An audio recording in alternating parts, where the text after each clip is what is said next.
তিন দফা দাবি নিয়ে জগন্নাথের ছাত্র শিক্ষকরা মিলে লং মার্চ করে যমুনার উদ্দেশ্যে। যমুনার কাছাকাছি মৎস্য অধিদপ্তরে গেলে পুলিশ টিয়ারশেল, জল কামান, সাউন্ড গ্রেনেড হামলা করে মিছিলটি ছত্রভঙ্গ করার চেষ্টা করে।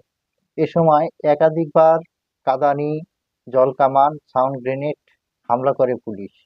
ছাত্র শিক্ষক সহ 50-এর অধিক মানুষ আহত, যারা শেষ খবর পাওয়া পর্যন্ত ঢাকার বিভিন্ন হসপিটালে ভর্তি রয়েছে।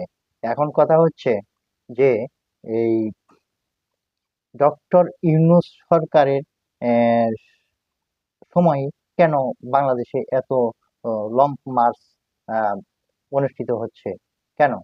ডক্টর ইউনূস কি ওই বাংলাদেশের আলাউদ্দিনের চেরাগ, যে আপনারা হচ্ছে বিভিন্ন সময় দাবি করবেন আর ডক্টর ইউনূস সবই দাবি আপনাদের পূরণ করে দিবে? কেন?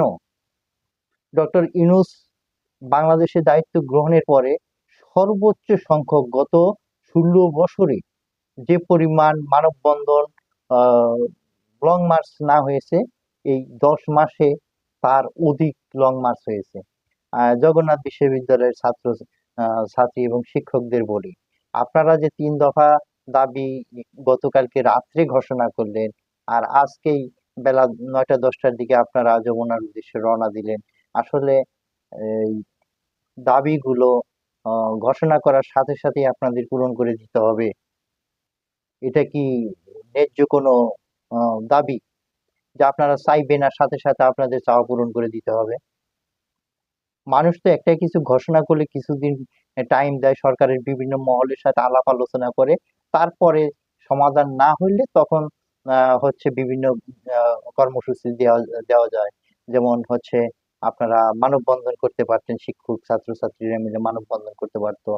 তারপরে হচ্ছে ছোটখাটো মিছিল টিছিল এগুলো আপনাদের জগন্নাথ বিশ্ববিদ্যালয়ের আশেপাশে করতে পারতো। আর রাত্রের বেলা আপনারা 3 দফা ঘোষণা করলেন, আর সকাল বেলায় আপনারা মার্চ ফর যমুনা, আপনারা লং মার্চে চলে গেলেন। এটা কি আসলে? আপনারা তো আপনারা তো আমরা জানি যে জগন্নাথ বিশ্ববিদ্যালয় ছাত্র ছাত্রীরা এবং জগন্নাথ বিশ্ববিদ্যালয় এটা ব্রিটিশ বিরোধী আন্দোলন থেকে স্বয়ংক্রিয় একটি বিশ্ববিদ্যালয়। এই বিশ্ববিদ্যালয়ের প্রতি আমাদের সাধারণ জনগণের অগাধ শ্রদ্ধা, ভক্তি, সম্মান রয়েছে। কিন্তু আপনারা সেই শ্রদ্ধা, সম্মান, ভক্তি এর যে জনগণের মধ্যে রয়েছে, আজকে আপনারা কিন্তু সেই সম্মান, শ্রদ্ধা, ভক্তির সাথে মানুষের, জনগণের বিশ্বাসের সাথে কিন্তু আপনারা বিশ্বাসঘাতকতা করলেন। কেন? আপনারা আপনারা এখানে তো এই প্রোগ্রামটা তো ভিন্নভাবে করতে পারতেন, আর একটু সময় সরকারকে দিতে পারতেন, আলোচনার একটা সুযোগ সরকারের সাথে আপনাদের, বা সরকারকে আলোচনার একটা সুযোগ আপনারা দিতে পারতেন। আপনারা চাইবেন আর সাথে সাথে আপনাদের দিয়ে দিতে হবে। ডক্টর ইউনূস আলাউদ্দিনের চেরাগ পাইছে, আলাউদ্দিনের চেরাগ নিয়ে আসছে বাংলাদেশে, বাংলাদেশের বিভিন্ন সমস্যার সমাধান করবে, সেই সাথে আপনাদের দাবি দাওয়াগুলো মেনে নিতে হবে। শুধু আপনারাই না, এর আগে যেরকম আনসার লীগ আসছিল, তারপরে আরো কত লীগ